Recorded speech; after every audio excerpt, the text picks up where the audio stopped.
Hello, আসসালামু আলাইকুম। Welcome to my online video class. আমাদের আমরা প্রিভিয়াস ক্লাসে অ্যালগরিদম আর ফ্লোচার্টটা কি সেটা নিয়ে আলোচনা করেছিলাম। ভালো আছি। তো আজকের অ্যালগরিদম আর ফ্লোচার্টের আরো কিছু উদাহরণ দেখব। উদাহরণ দেখার আগে আমরা চ্যাপ্টার 5 এ আবার একটু অ্যালগরিদম আর ফ্লোচার্ট কিছু আলোচনা করেছি, কারণ অ্যালগরিদম আর ফ্লোচার্টটা অনেক ইম্পর্টেন্ট এই চ্যাপ্টারের জন্য। তো ওটা যদি বোঝা হয়ে যায় খুব ভালো করে, তাহলে উদাহরণগুলোও ভালো করে বুঝতে পারবো। তো অ্যালগরিদম আর ফ্লোচার্টটা অ্যাকচুয়ালি কী ছিল? অ্যালগরিদম আর ফ্লোচার্টটা ছিল, প্রথমে অ্যালগরিদমটা বলি। অ্যালগরিদমটা হচ্ছে আমাদের যেটা আমরা লেখার মাধ্যমে কোনো প্রবলেম বিশ্লেষণকে বোঝাই। হ্যাঁ, ধাপে ধাপে লেখার মাধ্যমে যে সমস্যা বিশ্লেষণ করি আমরা, তাকে আমরা বলবো অ্যালগরিদম। আর ফ্লোচার্টটা কি যেন ছিল? ফ্লোচার্টটা ছিল হচ্ছে আমাদের যে ছবি আঁকার মাধ্যমে যে সমস্যাটা আমরা বিশ্লেষণ করি, সেটা হচ্ছে আমাদের ফ্লোচার্ট। তো এখানে উদাহরণ এক দিয়ে আমরা শুরু করি অ্যালগরিদম আর ফ্লোচার্টটা কিভাবে আঁকা যায়, লেখা যায়। ঠিক আছে? তো উদাহরণ 1 হচ্ছে একটি আয়তক্ষেত্রের ক্ষেত্রফল ও পরিসীমা নির্ণয় করার জন্য অ্যালগরিদম ও ফ্লোচার্ট অঙ্কন করতে হবে। ঠিক আছে? তো এখন আয়তক্ষেত্রের ক্ষেত্রফল আর পরিসীমা নির্ণয়ের জন্য যে অ্যালগরিদম আর ফ্লোচার্টটা আমরা তৈরি করব, তার আগে আমাদের জানতে হবে আয়তক্ষেত্রের ক্ষেত্রফলের সূত্রটা অ্যাকচুয়ালি কি। তো এইটা আমরা ছোটবেলায় অঙ্ক করেছিলাম, তাই না? যে দেওয়া ছিল যে দৈর্ঘ্য এত হলে প্রস্থ এত হলে আয়তক্ষেত্রের ক্ষেত্রফল নির্ণয় করো। হ্যাঁ, তো আয়তক্ষেত্রের ক্ষেত্রফলের সূত্রটা হচ্ছে ক্ষেত্রফল সমান সমান দৈর্ঘ্য গুণ প্রস্থ, অথবা দিয়ে ক্ষেত্রফলকে আমরা এরিয়া হিসেবে ধরতে পারি, আর দৈর্ঘ্যটাকে আমরা একটা লেটার এল দিয়ে প্রকাশ করব, আর প্রস্থটাকে প্রকাশ করব ডাব্লিউ। এল হচ্ছে লেন্থ মানে দৈর্ঘ্য, আর ডাব্লিউ হচ্ছে ওয়েডথ মানে প্রস্থ। ঠিক আছে? তাহলে এটা ছিল আমাদের আয়তক্ষেত্রের ক্ষেত্রফল। আর পরিসীমাটা কি? পরিসীমার সূত্রটা হচ্ছে 2 গুণ দৈর্ঘ্য যোগ প্রস্থ। ঠিক আছে? তাহলে আমরা ক্ষেত্রফলের সূত্রও জানলাম, পরিসীমার সূত্র। আমরা যদি ক্ষেত্রফল আর পরিসীমার সূত্র জেনে ফেলতে পারি, তাহলে অ্যালগরিদম আর ফ্লোচার্টটা লেখা আর অঙ্কন করা আমাদের জন্য ইজি হয়ে যায়। তাহলে এখন অ্যালগরিদমটা কি? অ্যালগরিদমটা হচ্ছে সেম, প্রতিটা ধাপে ধাপে আমরা প্রবলেমটা বিশ্লেষণ করব। তো প্রথমেই ধাপ 1 হচ্ছে কাজ শুরু। ধাপ 2 হচ্ছে দৈর্ঘ্য ও প্রস্থ এর মান ইনপুট নিতে হবে, তাই না? ক্ষেত্রফল যদি আমি ক্ষেত্রফল নির্ণয় করতে যদি চাই, তাহলে অবশ্যই আমাকে দৈর্ঘ্য আর প্রস্থের মান জানতে হবে। আর দৈর্ঘ্য আর প্রস্থের মান জানা মানেই হচ্ছে এই দুটোর মান আমরা ইনপুট দিব। ঠিক আছে? এরপর ধাপ 3 হচ্ছে ক্ষেত্রফল নির্ণয় করব। ক্ষেত্রফল সমান সমান দৈর্ঘ্য গুণ প্রস্থ হিসাব করতে হবে। ঠিক আছে? এটা হচ্ছে ধাপ 3। যখনই আমরা দৈর্ঘ্য আর প্রস্থের মান জেনে ফেলবো, তখনই আমরা ক্ষেত্রফলের মানটাও বের করতে পারবো।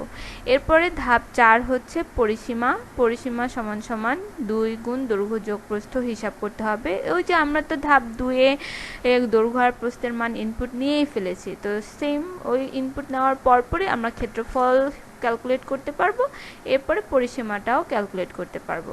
তো আমার প্রশ্ন তো এটাই ছিল যে একটা ক্ষেত্রফলের আয়তক্ষেত্রের ক্ষেত্রফল আর পরিসীমা নির্ণয় করে তার অ্যালগরিদমটা তৈরি করতে হবে।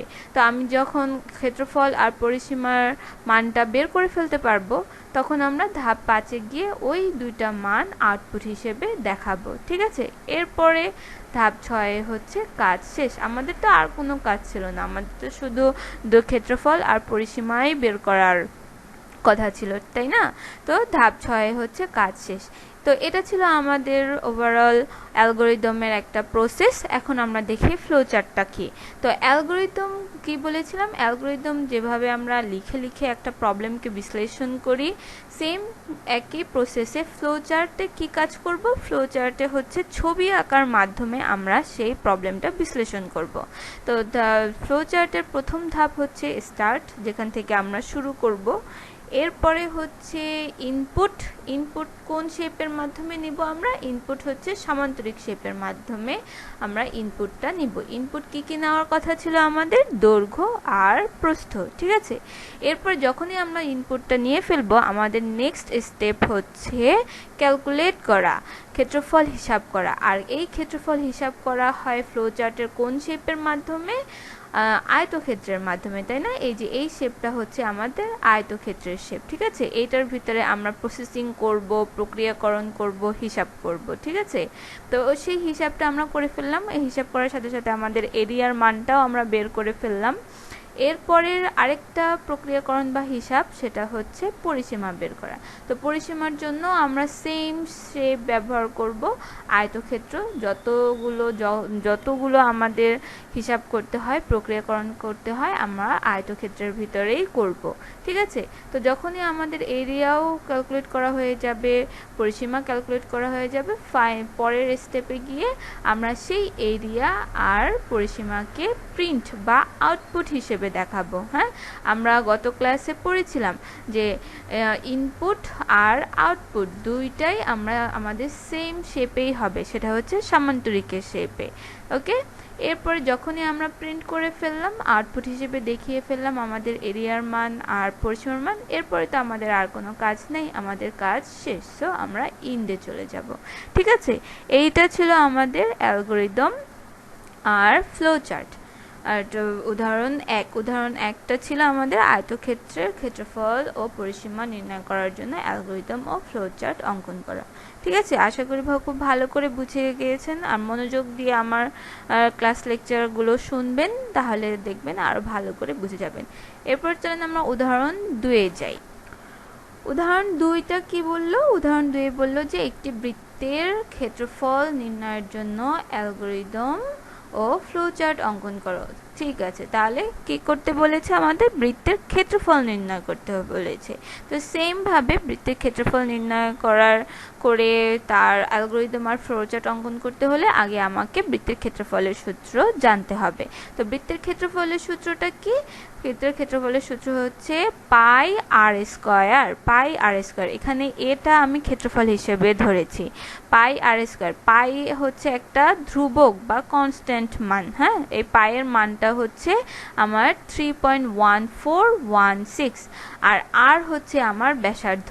তো এই পাই আর স্কয়ারকে আমরা অন্যভাবেও লিখতে পারি, সেটা হচ্ছে পাই গুণ আর গুণ আর। আর স্কয়ার মানে হচ্ছে দুইটা আরকে আমরা গুণ করব, ঠিক আছে। বুঝতে পেরেছি এই তো, তাই না?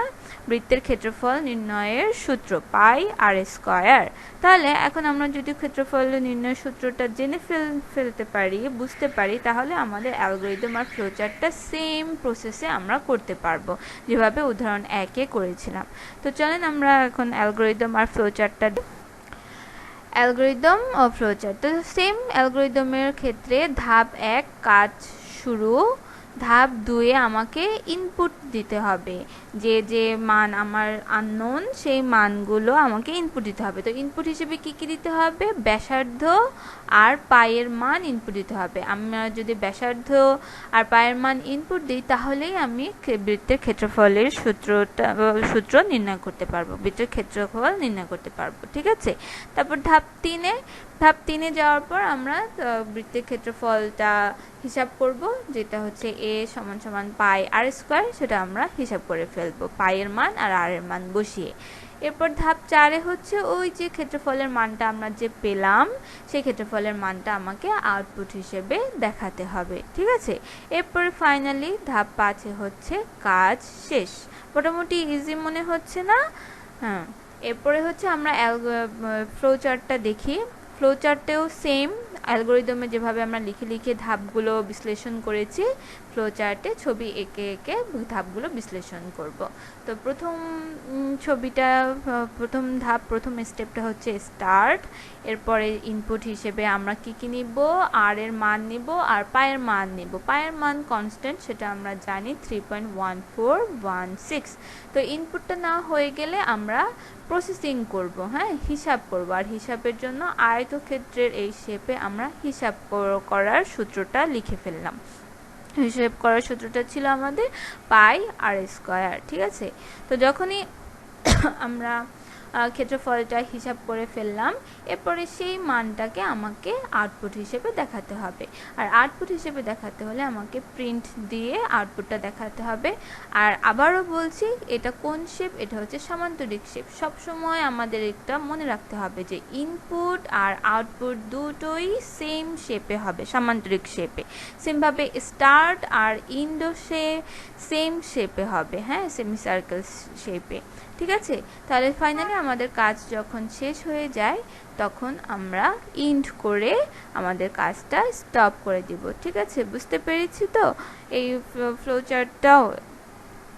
আচ্ছা, এরপরে তাহলে উদাহরণ 1 আর উদাহরণ 2 যদি বুঝে যাই, তাহলে আমরা আরেকটা উদাহরণ দেখি। উদাহরণ 3 কি বলা আছে? একটি ত্রিভুজের 3টি বাহুর দৈর্ঘ্য ইনপুট নিয়ে তার ক্ষেত্রফল ও পরিসীমা নির্ণয় করার জন্য আমাদের অ্যালগরিদম আর ফ্লোচার্ট অঙ্কন করতে হবে। ঠিক আছে, তাহলে কি বললো? একটি ত্রিভুজের 3টি বাহুর দৈর্ঘ্য। আমরা কিন্তু মোটামুটি অনেক ত্রিভুজ নিয়েই পড়াশোনা করেছি, যেমন সমবাহু ত্রিভুজ, সমদ্বিবাহু ত্রিভুজ, সমকোণী ত্রিভুজ। হ্যাঁ, তো একটা আবার এমন একটা ত্রিভুজ আছে যেটা সব কয়টা বা 3টা বাহুর মান নিয়ে আমার আলাদা আলাদা থাকে। যদি এরকম হয় যে একটা ত্রিভুজের 3টা বাহুর দৈর্ঘ্য আপনার আলাদা আলাদাভাবে দেওয়া আছে, তখন সেটার সূত্রটা কি হবে? তখন সেটার ক্ষেত্রফল আমি কিভাবে বের করব? ঠিক আছে, পরিসীমা আমি কিভাবে বের করব? হ্যাঁ, তো ত্রিভুজের 3টি বাহুর দৈর্ঘ্য যদি আমার ABC দেওয়া থাকে, তার পরিসীমা হবে 2 গুণ S, যেখানে S হচ্ছে আপনার অর্ধ পরিসীমা। কি বললাম? S হচ্ছে অর্ধ পরিসীমা। আর S নির্ণয়ের সূত্র হচ্ছে A + B + C/2, মানে 3টা বাহুর দৈর্ঘ্যকে আমি যোগ করে 2 দিয়ে ভাগ করব। হ্যাঁ, এটা হচ্ছে আমার অর্ধ পরিসীমা। আর যখনই আমি S বের করে ফেলতে পারবো, তখন আমার ক্ষেত্রফলটা আমি বের করতে পারবো। 3টা বাহুর দৈর্ঘ্য সাথে ত্রিভুজের ক্ষেত্রফলের সূত্রটা কি? √S into S minus A into S minus B into S minus C। এটা হচ্ছে ক্ষেত্রফল। একটা ত্রিভুজের যদি 3টা বাহুর দৈর্ঘ্য দেওয়া থাকে, তাহলে সেই ত্রিভুজের ক্ষেত্রফল নির্ণয়ের সূত্রটা হচ্ছে √S into S minus A into S minus B into S minus C। ঠিক আছে, বুঝতে পেরেছি তো কিভাবে পরিসীমা আর ক্ষেত্রফল বের করতে হবে? তো সূত্রটা যদি বোঝা হয়ে যায়, জানা হয়ে যায়, তাহলেই আমরা অ্যালগরিদম আর ফ্লোচার্টটাও অঙ্কন করতে পারবো। ওকে, তো দেখি তাহলে অ্যালগরিদম আর ফ্লোচার্টটা কিভাবে লেখা হলো। তো অ্যালগরিদমটা সেম। ধাপ 1 অলওয়েজ কাজ শুরু হবে। ধাপ 2 হচ্ছে ইনপুট নিতে হবে, আর এখানে ইনপুট হিসেবে কি মান আমাকে নিতে হবে? ত্রিভুজের 3টা বাহুর দৈর্ঘ্য ABC ইনপুট হিসেবে নিতে হবে। এর মান ধরেন 10, B এর মান 20, C এর মান 30, এভাবে আমরা ইনপুট নেব। ওকে, ধাপ 3 হচ্ছে S = A + B + C/2 হিসাব করতে হবে। তো S এর মান আমরা হিসাব করে ফেলবো।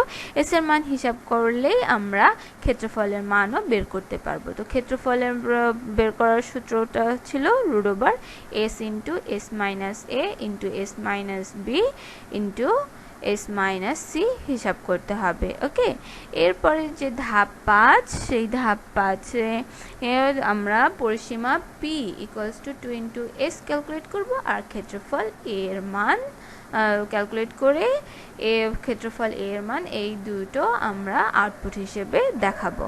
ঠিক আছে, এরপরে আর তো আমাদের কাজ নেই। ধাপ 6 হচ্ছে আমাদের কাজ শেষ। তো বুঝতে পেরেছি তো অ্যালগরিদমটা। এখন আমরা ফ্লোচার্টটাও সেম ওয়েতে দেখে ফেলি। ফ্লোচার্ট প্রথম ছবিটাই, প্রথম শেপটাই হচ্ছে স্টার্ট। এরপরের শেপ হচ্ছে আমার সামান্তরিক শেপ। সেই সামান্তরিক শেপে আমরা ইনপুট নিব। ইনপুট হিসেবে নিব ABC, ত্রিভুজের 3টা বাহুর দৈর্ঘ্য। এরপরের ধাপ হচ্ছে আমাদের প্রসেসিং বা হিসাবকরণ বা প্রক্রিয়াকরণের কাজ। এটা হচ্ছে আমরা আয়তক্ষেত্র শেপের মাধ্যমে কাজ করব, যেটা আমরা অলওয়েজ জেনে আসতেছি, বলে আসতেছি আমি। ঠিক আছে, এরপরে S ক্যালকুলেট করার পর আমার আরও একটা হিসাব করতে হবে, সেটা হচ্ছে ক্ষেত্রফল A। ক্ষেত্রফল হিসাব করার পর যখন আমার দুটাই ক্যালকুলেট করা হয়ে যাবে, আমি প্রিন্ট করব পরিসীমা আর ক্ষেত্রফলের মান। ওকে, এরপরে সবার শেষে হচ্ছে ইন্ট। কাজ আমার শেষ। ঠিক আছে, তো আশা করি এই 3টা উদাহরণ খুব ভালো করে বুঝেছেন, পড়েছেন না। আমার প্রিভিয়াস লেকচারটাও ভালো করে শুনবেন, পড়াশোনা করবেন সেটার উপরে। এই লেকচারটাও দিয়ে দিব, আমি আপলোড করব গ্রুপে। এই লেকচারটাও আপনারা ভালো করে পড়বেন, দেখবেন। আর আমি লেকচার স্লাইডটাও আপলোড দিয়ে দিব। যখন আমি এই ফুল চ্যাপ্টারটা শেষ করে ফেলবো তখন আমি এই লেকচারটাও আপলোড দিয়ে ফেলবো। ঠিক আছে, তো এই পর্যন্তই থাকি।